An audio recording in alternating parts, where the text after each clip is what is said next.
All right. First and foremost, I want to take a quick look at the overall market, just like how you guys would look at what's this symbol? Okay. How we would look at US 30 or the indices to kind of give us the overall market and forex. Bitcoin is that overall index. So we did take that dip all the way down here under 40K. I drew out this potential path here because I strongly believe we'll revisit there. We didn't quite get that low again. Obviously, I don't think this move is fully over. Gotta wait to see what happens tomorrow. Over the weekend, things don't tend to pump as much. There's not much volume, stuff like that to pump the price. So you'll see moves like this happen on average or below average volume, especially on the weekends. So that's why I was suspecting for it to roll over one more time before shooting up to all-time highs.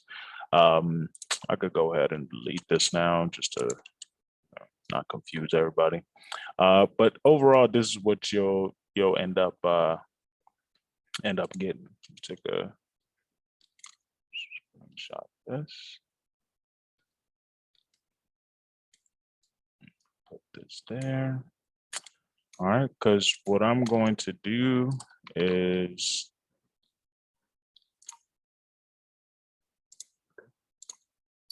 we're going to remove all drawings and all of this. And I'm going to chart this from scratch for y'all. So if y'all been waiting to see that, how basically I chart, I'm going to do that for y'all real quick. And I'll do a more in-depth one for the premium members sometime coming soon. So what I usually do is my big time frames, right? I'll start with that so I can have my, my swing highs and swing lows, my exterior barriers, pretty much. That's how I like to call it. So what I'll do, I'll just do a simple horizontal line. I'll put it at my swing high. I'll make it, whatever color to stand out. For me, I like to make it thick and red because it's signifying that I'm approaching my weekly highs. And in the text, I'll put weekly S/R, weekly support/resistance. Because of course, I mean, we could break through it and it becomes support as opposed to resistance right now. Now I'll do another one where, I mean, obviously we might not come down to these lows again, but you never know what may happen. So I like to, obviously down here could have been the low, but I doubt Bitcoin will go back to the hundreds. Even 3,000 is far-fetched, but that is the last, bottom or real low that we've had for a couple years, well, more than a couple years, almost 4 years now. And so I just want to mark that out just to make sure that I, of course, be aware of it. Of course, if I'm approaching it, I know for sure I'm going to be aware of it. So honestly, this is all I would do on the weekly. And of course, I'll put weekly support/resistance on this one as well, just so I can have that just, sticking like an eyesore to me. Now, next thing I would do, still on this weekly chart, we know we had some support here at that 29, 28 level. I'm going to mark that because that support has been holding for weeks. I mean, this was December 28. First time we touched it was January 11th. And most recent time was July 12th. So it withstands 6 months worth of trading as being a support. So I think that's very important to mark that as a support. And again, we'll do the same thing weekly S/R. Now, that's all I would do on this weekly one. Don't want a lot of lines, stuff like that. Like you'll get more accurate lines and such when you go down to the lower time frames. So now we jump to the daily. Again, all of this information is cool to have back here, but it's not necessarily needed if we're playing in the upper zone. So what this weekly support and resistance lines have done for me is just separate this into a lower zone and a upper zone that price is trading within. Obviously, all back here, we're in that lower zone. That last support for our upper zone or the last resistance for the lower zone is at around that 28, 29K level. And now it gives me, when I go into the daily chart now, I can zoom in a little bit more, not necessarily worrying about this information, but focusing on what's going on right here. This information is important for when we break below this upper zone. And that's when things are coming to fruition, but I'll show you exactly how I go about that. So now we're here, right? And what I typically like to look for is price making a sharp U-turn, like a sharp reversal. Sharp reversal here, sharp reversals here, sharp reversal here. Price was trending upwards. Well, why did we, suddenly get a sharp reversal down? Those are the areas of interest. And once I get to around the daily and 4-hour time frame, I tend to use my rectangle tool to kind of map out a overall area.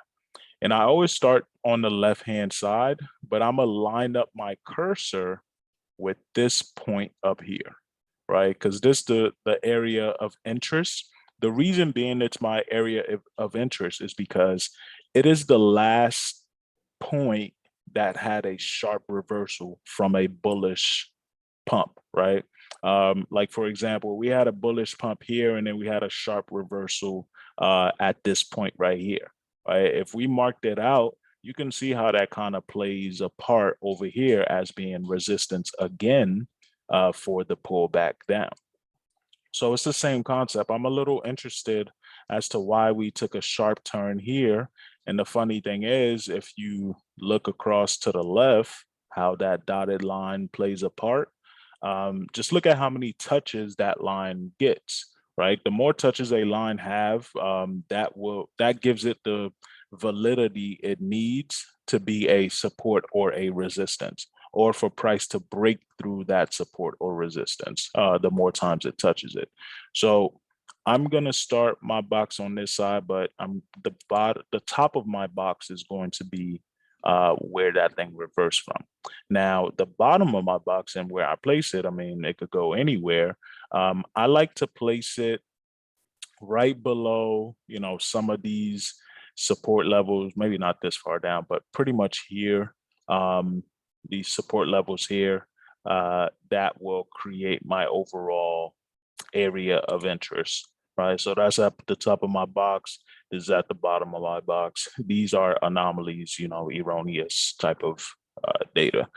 But nonetheless, this now gives me a resistance area, which I can make red and, just be able to identify that area as potential resistance. And of course, too, we know where our support is from our weekly support and resistance. And now within our upper zone, right, which was the two red lines, we now have divided into, two quadrants for right now. Now, one quick, easy way that I usually do this after just putting my weekly support and resistance lines is using my Fibonacci retracements. And I'll show you guys the settings that I use on this, but I'll start at the top, pull this down to where that support is, and look at where my 6.6 and 6.18 levels hit, right where my box is. All right. And this is it's like a magnet area that price always pulls back to. If it gets rejected there, you can almost confirm that it will go down to the next level. So with that, right, all I do is go to settings, hit reverse, and I now have my support area. This here is basically looking at it from the other perspective that, hey, price is pumping up. So yes, we always are going to have a retracement. Where is my support to get, caught on that retracement? And I'm gonna re-explain that again, but let me draw this box because, quick and easy way for you to find your support / resistance areas is using this 618 feature. I'm gonna make this a little green because technically this is like my buy zone. And now you have you now have a support and a resistance area to play your trades within if you want to take it that part, or you have support and resistance areas or different areas in which you can put buy orders for you to buy more Bitcoin or more Ethereum or whatever the crypto is. And I'm gonna show you guys that today too. But just to go back to the fib, let me actually delete it overall. Oh shoot, I deleted the wrong thing. Let's click on it this way. There we go. Going down here. All right, so here are my fib levels. I just primarily use the 618, and you can always type in here and put, 65, 66, whatever.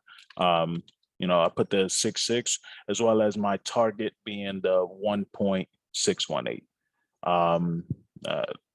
Yeah, that's usually when I first got into crypto, there was a guy that I was trading with. He only trades 618 to 1.618, 618 to 618, as he would call it. And he was a great swing trader. And I never got comfortable doing this until, probably late last year, stuff like that. Like just perfecting my overall outlook on it. So overall, right, you have the overall levels for the fib retracement. And of course, you can enable anything in between that to help you out with your analysis. So if you are, let's say, prices dumping down, right, and you want to see, usually I have my support and resistances already mapped out, so I can do a predictive analysis. Like even if price hasn't already been down here, I can always be like, okay, when price gets down here, the reversal, the retest pretty much will come up to my 618 level. And that's when it becomes interesting because it doesn't have to reject off of here. It's just telling me that's my first sign of resistance, my first little bump in the road pretty much. And for you to either take your profits or for you to, have your settings set here for you to be able to, take advantage of this once you start getting the rejections. And so again, if I'm looking for that, pretty much that retest and rejection, just to get like a second entry, maybe into the sell, or just to take my profit from the buy at the lows. This plays a part however you want to look at it. So I always do this. I'll take the fib and draw it from top to bottom, left to right, top to bottom, just like how you saw. And I'll draw my box based off of where the 6/6 lies. And then I'll just reverse it. Now, reversing it just simply does it as if you did it from bottom to top, which bottom to top helps you see, for example, when price is pumping up, right? It doesn't go straight up. When it does that retest or that pullback, what is the likely area that it's going to find support on? And again, usually it's the 618 area. And when you reverse it, you'll get that data from the reverse, obviously. And as you can see, we're finding great support right on that level. And this is on the daily, so there's huge data here. as you can see, that bottom was right on that 618 and 66 levels. And so we're finding support here. I can comfortably take a trade if need be. I could comfortably take a trade even from where it's at right now, put my stop loss just below the structure here, because obviously you see, there were some wicks that were going down. So I want to be just below the wicks, just in case price tries to redo that again. And if it takes me out, that's all part of the game. But even just to the bottom of the box, it's a 1.74 ratio. To the top of the box is a 2.4546 ratio, and you have it set up to where like this would be a valid trade. And even if you broke structure to retest all-time highs, you're looking at a 5.5 to 1 ratio. And again, you're still protected in the sense that you have your stop loss at the proper areas. And so if you guys have traded with me before, you know what I like to do. I set up multiple trades that have different targets, just based off of the overall areas of interest that I'm looking for. The bottom of the box and top of the box are always two areas that I like to be cautious of, because obviously other traders are looking at the same, as well as the bottom of the box acted as a support here, right? Which means that it's the first piece of resistance that I'm gonna encounter before the top of the box. As you can see, price did come up here in this particular example. It broke down, retested again, broke down, and then finally on the third leg got to the top of the box, and then finally, took the final dump down. And so I'm always cautious of that I may have a target of this particular price, and price, it may TP or start reversing a couple pips right before that. I'm gonna take my profits, or at the very least, I'm gonna have my stop loss in profit, so it's a risk-free trade. Yeah, do you guys have any questions on that? Was that pretty simple for y'all to kind of understand on what I do here? Put a 1 in the chat if you understand, put a 2 if you don't, and I'll re-explain it real quick, but let me know real quick. Okay, cool. Yeah, we do a top-down analysis just to see where we are in the markets. Find your little area of interest, your trading pockets, pretty much, and you set up your trades. I just wanted to show y'all the primarily the fib levels, so y'all can see how they hit. And the thing too, I want y'all to test out whenever y'all have new strategies, like go into history and test it out as if nothing on the right hand side has happened yet, right? It's just so you can test it out and see, hey, if I was in this particular situation at this level at this time, how would I read this to make the right decision? And you'll find that you'll fuck around, end up in these same situations over and over again, because the markets tend to move, the same way or similar. Give me a second.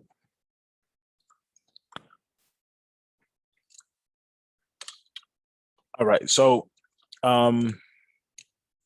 essentially, this is overall how I do my markups. It is at this point that maybe I'll look at a volume indicator or another indicator or whatever to confirm or deny what I'm thinking. But I really think this is about to buy back up to this zone. It might have one more drop in it, in my opinion. But if not, I'm protected overall. But yeah, it's here that I would probably pop in an indicator just to see how things looking. Maybe also jump into the hourly, depending on what I'm trading, and just kind of look at things a little bit more subjectively, meaning, all right, I know that I'm looking for the buy right now. what are my small or local resistances that I have to get through in order to get up to my TP. You have to be aware of those, especially if you're kind of swinging a trade, because you don't want to, you know how you're your biggest enemy when you're trading? Like you tend to close out trades early, or you panic, or you end up over leveraging, whatever. Like you want to be aware of where your, what I like to call speed bumps are, where your little areas of support, or areas of liquidity pretty much are, as you make your way up to your target, because you don't want to panic sell in one of these small local resistances. And you guys probably, I've done that before, where I sold and then you see the thing shoot up or shoot down in the direction that you were hoping. It's because it's probably in a small area of liquidity and you thought that things were reversing, but in fact, it was just supplying, making supply to some of that liquidity. And once those trades were out of the way, once that sell or buy wall was out of the way, it was just clear blue skies for the price to continue up. And also here too, I'm seeing this double bottom pattern on both Bitcoin and Ethereum. This might be a good indication that we did bottom out, at least on a local time frame. And whenever y'all hear me say local, I mean like just in a smaller, um, just on a smaller time frame, on a smaller scale, pretty much, as opposed to global, in a sense, where I'm looking at this bigger but double bottom move versus that small one that was there. So that's the difference whenever you guys hear me use that terminology. So that was Bitcoin. Yeah, so this is pretty much what I do with my charts, and I'll continue using that fib retracement even on a small time frame. I know a lot of you guys be trading different stuff, so even on this, if you want to kind of calculate things, we do top to bottom. You can expect for the retracement to kind of come down here, and it was almost there with this. If we, I'm sorry, let's put that back there. If we go ahead and reverse it, then this is the lower area of support, which falls right in line with how many touches to actually getting here. And so, you just draw your two areas of support and resistance with using the fibs, and you look for price to either bounce off of them or break through them. That's it.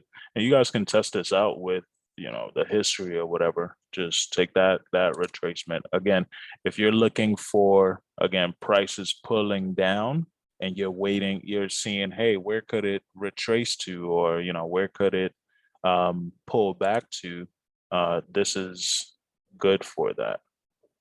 I'll put this across. Yeah, this is good for that. You'll see where we shot up to that retracement area off of the big move, and we got rejected off of it.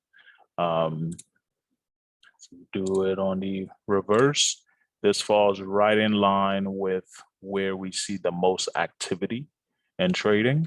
So again, that's another area of potential interest for you. And again, this is just on a small time frame. It'll work on anything for you.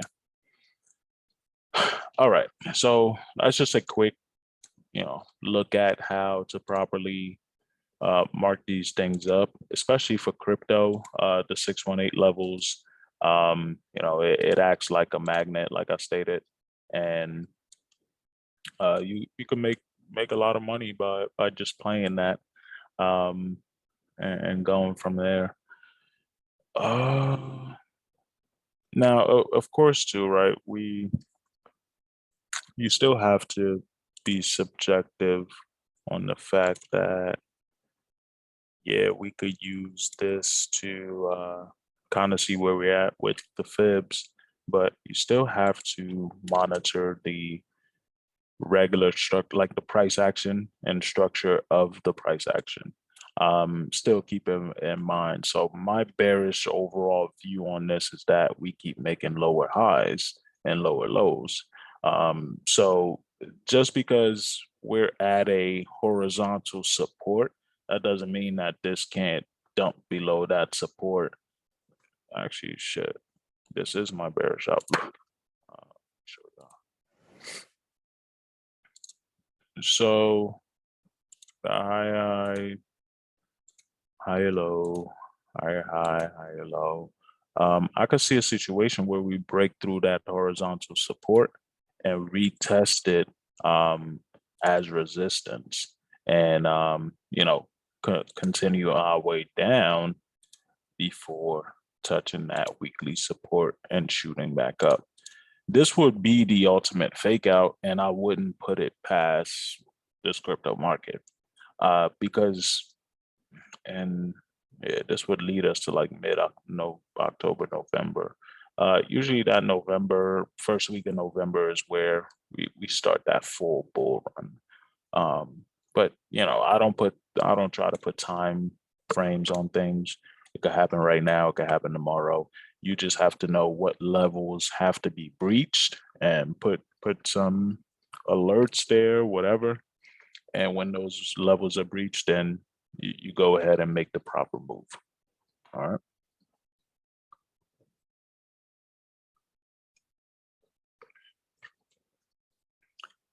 Okay.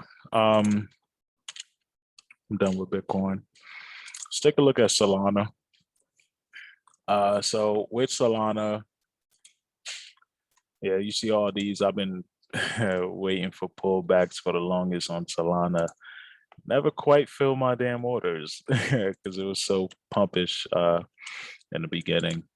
So let's take a quick overall look on this. Solana's pump was crazy, but I mean, these pumps are gonna come and go. I try to just focus on projects that are kind of here to stay. And it's not to say Solana isn't. It's just something that rubs me the wrong way with their project. I just don't know why. And again, I don't care about that when it comes to making money. If I see the opportunity, of course, we'll make some bread off of it. But it's just that I don't. Their blockchain was had issues with producing blocks, and the whole thing stopped. That's not good for security.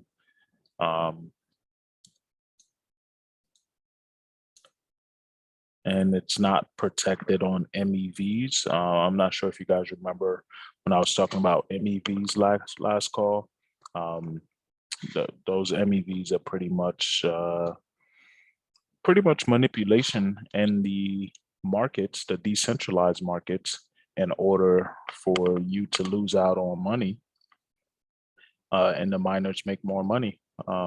And so that protection is needed on some of these projects nowadays because so much money is being lost through EVMs. And I'm gonna show you guys a couple of charts. But yeah, for Solana, everything looks solid. It looks like it's finding some support around this 130 range. The low of that was 115, which is kind of interesting to see, considering. Yeah, so if we take it to the low, right, put our fibs, you'll see how we got rejected off that 618. If we do hit our target, we'll see a $53 Solana, which isn't far-fetched in this industry. I mean, it is what it is. So along the way, obviously, you can put some buy orders at levels that are lower, just in case it doesn't reach this. And that's obviously if you want to hold on to this for a while. I'm good off of Solana. I really want to tell y'all about Polkadot and their whole parachains and just overall, I'm super bullish on Polkadot. Polkadot is going to pull a Solana and then some. The reason I say that is because one, Polkadot, the concept of Polkadot makes so much sense that it's not even funny. It's really going to help Ethereum. Also, they are built with Ethereum compatibility in mind. They have this concept called parachains, meaning just like how I'll be showing y'all the Ethereum transactions and everything on Transaction Street. You know, they're basically going to be able to run these parachains so different protocols can run their projects in a test ready, well, in a live net ready environment, pretty much. And so that's going to be pretty cool to see. Let me turn on the rack system on this, see what we're looking at. Yeah, this thing's been calling a buy since $14 on it. It's calling for the sell, but again, manipulation, so short sell. Let's go out with it.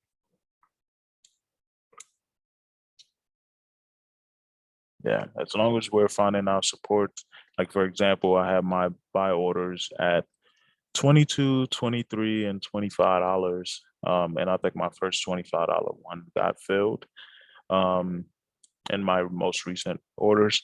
And so, you know, set your orders and let the price come back to you. Don't chase these pumps overall. Because again, you'll get the price that you want. And yeah, for a sec, Kusama. So Kusama is the test net for Polkadot. Polkadot is the live mainnet. And yeah, there's two projects that, and each project basically have parachains. And parachain is literally just a side chain. Like it's like having your bank account and you use primarily your checking, right? But you could have the savings on the side to put money to the side, stuff like that. Like process certain things on that other side chain or other bank account in this case. So it's the same concept, that things will just be running on a side chain so that the main chain isn't clogged and blocked up with unnecessary transactions like NFTs and all this other stuff.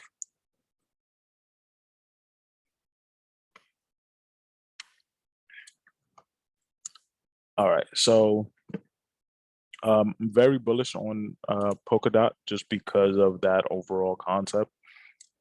They're the only ones that really have Ethereum in mind, and there's a full ecosystem for Kusama. One of which is Luxo is within that. Luxo is doing a lot of things in the NFT and fashion NFT world. So I'm really bullish on them. Luxo was only at like $4 or $5 not too long ago. Like this was my buy box, this whole green box here. And this thing took off. And this thing took off pretty well too after coming up here. So we're looking at a double top situation. So that's why I'm monitoring it at the moment. Just to give you guys a overall perspective. I mean, so again, we can look at it as two ways, right? So when we were dumping here, right, we found our bottom, we tried to shoot up and we were rejected at that 618, but then we shot through it and guess what? Used it as support. That's how you know this is super valid, because whenever you could use an area as resistance turns into immediate support, that is very bullish in the space. So I'm gonna just reverse this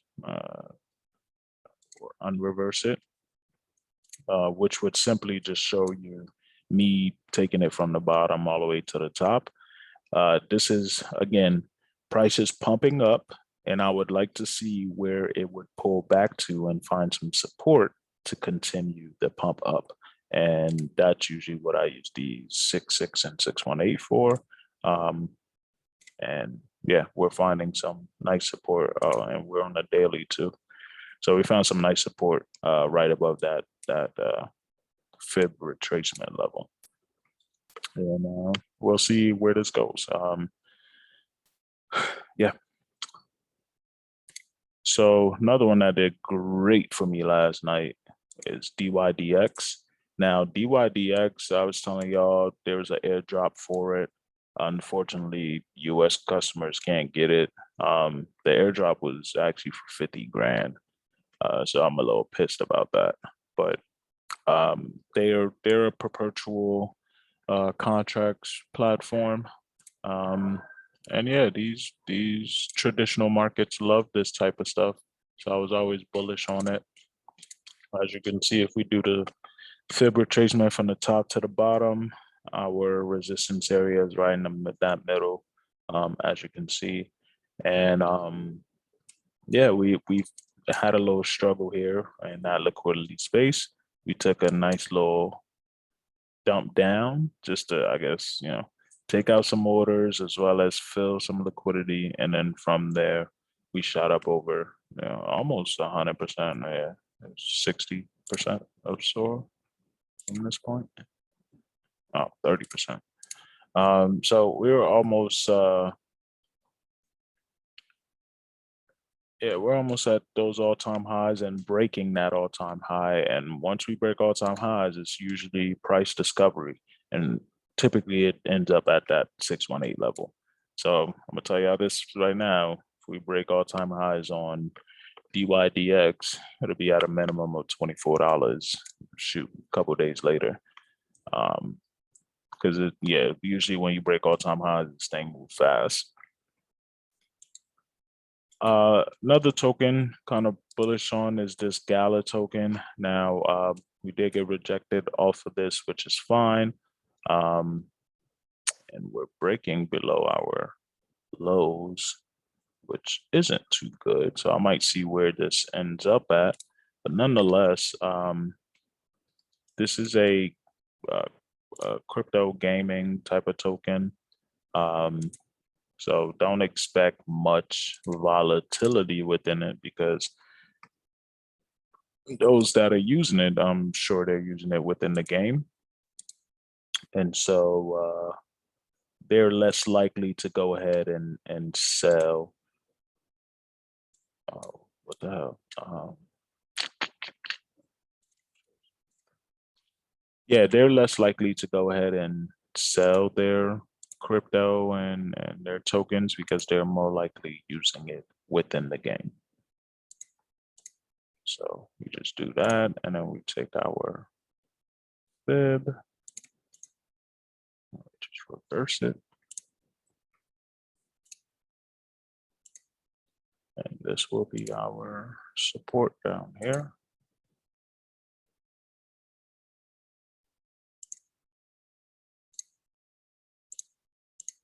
And now we're playing between those two zones.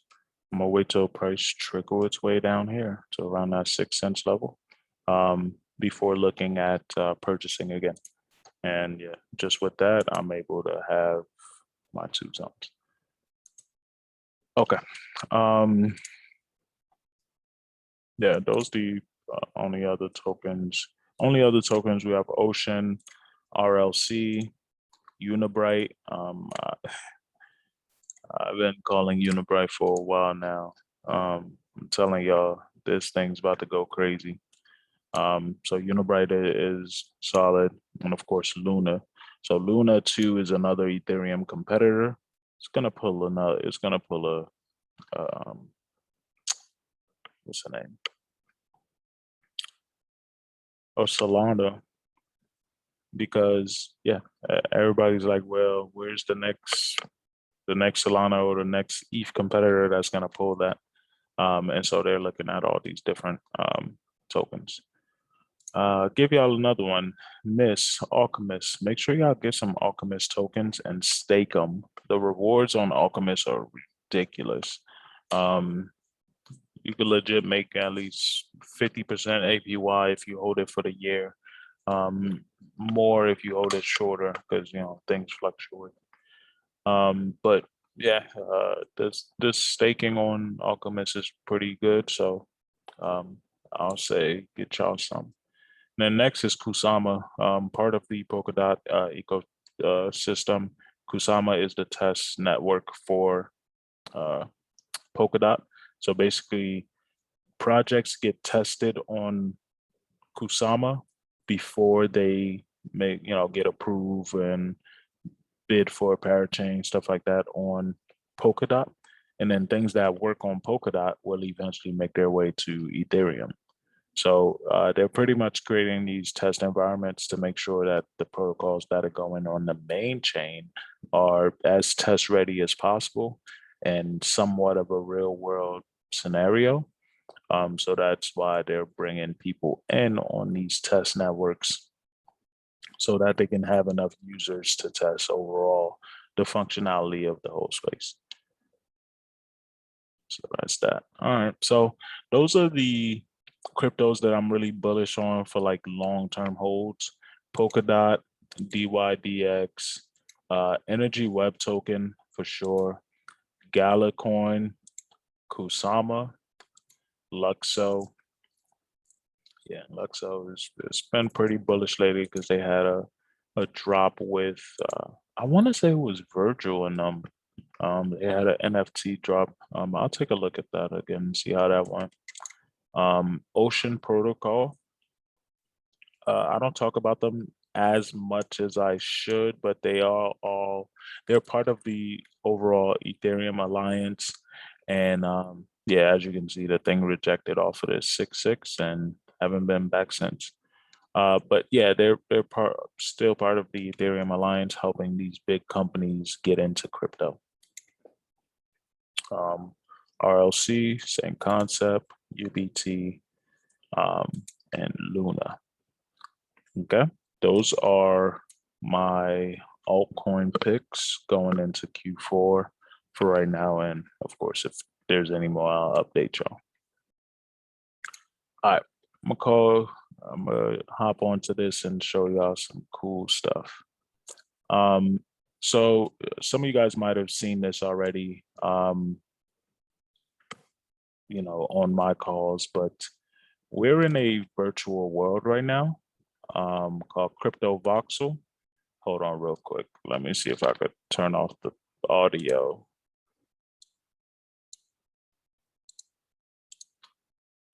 Yeah, turn off all these volumes. Okay, cool. So, and let me actually exit. So this is a virtual world it's called Crypto Voxel. I'm trying to change this, but I can't change it.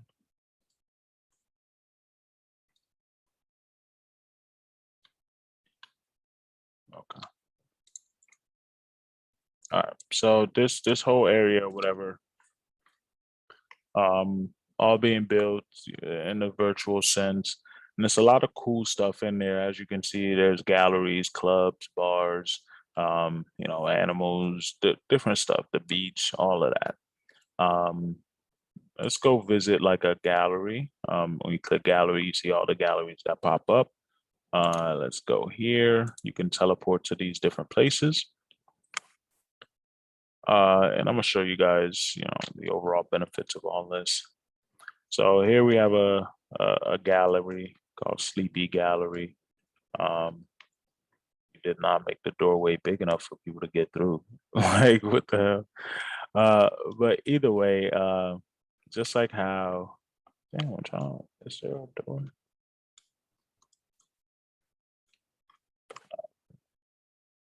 Oh, I can't walk in that mother.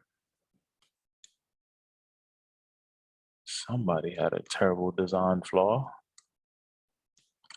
All right, but essentially, I should be able to go into the gallery, um, look at the art and actually purchase the art as an NFT. Um, this is just the beginning stages of like this virtual world and all that. Imagine Windows 97 type of stuff. The graphics isn't fully there yet, But of course, you know, things are being worked on. Let me actually teleport out of here because this here ain't working. Let's go to a club in West End. Okay. And so, you know, with COVID and everything, these virtual worlds have really gotten popular because people were bored and wanted some type of normalcy, being able to, you know, interact with other people, etc. So in these spaces, you can buy a piece of land and build different things on it. You can put, you know, different advertisement stuff on it. You know, just build it as if it was the real world. Um, and some people have some really cool spaces, uh, like this one, where other people can meet up or people can, yeah, this is supposed to be like a nightclub or something. And I guess other people get invited here and you guys just party as if you would in the real world. Um, so it's all becoming virtual now, and that's how these NFTs too are getting a lot of notoriety because they're being utilized in these virtual worlds. Uh, okay, cool. Finally, one that I could get inside of, but I don't think there's any paintings in here. It's crazy. So you know, I myself, I'm going to start building my parcel in here. I have some NFTs that I want to get rid of and put on display. Um, so you guys will be able to check that out. But yeah, just being able to purchase a space and then displaying your art like this, I can click on this and go view it on OpenSea to go ahead and purchase it. And so it makes it really intuitive. It makes it pretty, you know, this is a pretty cool painting and stuff too. Um, but yeah, you guys get the overall idea, especially if you grew up in virtual worlds. This makes it pretty cool. Yeah, I like the way they got theirs displayed as well. It's like I'm sure, yeah, I could click on it and be able to purchase that particular art piece. Oh, this person really got some stuff. He got himself a Bored Ape and a fucking crypto punk.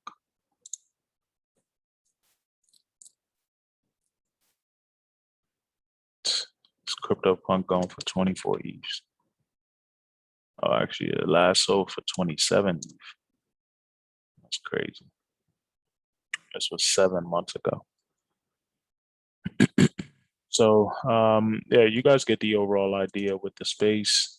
Um, you know, just be on the lookout for that. And if you are an artist, I would say, you know, take advantage of this because a lot of people come into these virtual worlds. They purchase a lot of different things for a lot of money.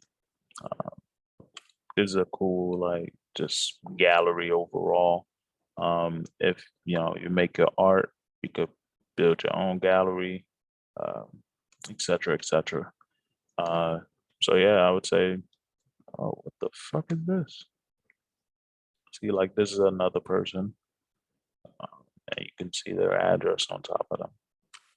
But damn, this is cool.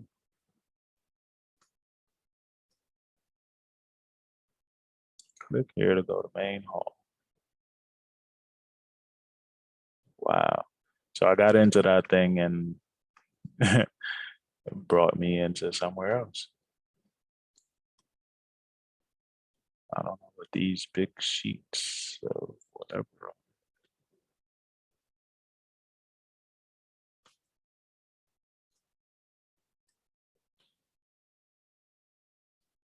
Yeah, I was trying to see if it has to render. Yeah, it look like it's a full gallery. It's pretty cool. Well, all right, I'll hop off of this.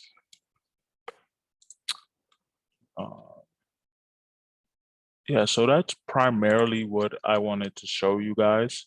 Give you a rundown of, how I mark up stuff, as well as the NFT space a little bit, as well as for you guys to be aware that you can look up NFT collections on CoinGecko by going over to CoinGecko.com, hovering over NFTs and then NFTs and collections. You'll see all the different NFTs, and what you can do is sort it by the floor price. And what the floor price is pretty much the cheapest NFT in that collection, how much that is. So for example, Bored Ape, the cheapest NFT is 39 ETH, and so on and so forth. So you can, change it to find you something that's cheaper if that's what you're looking for, or to find a to find whatever. You can toggle it how you'd like. So yeah, do you guys have any questions for me at this point? Anything y'all want me to look over?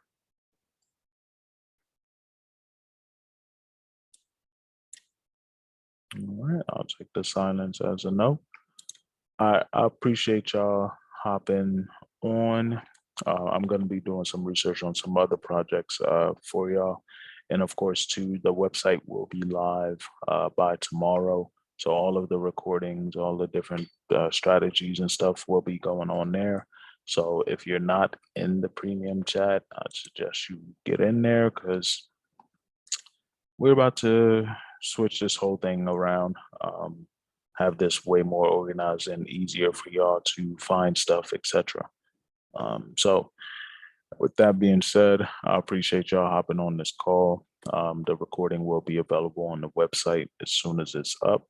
And I'll see you guys in the chat if you guys have any questions or anything of that nature. Y'all have a good one, and yeah, be easy.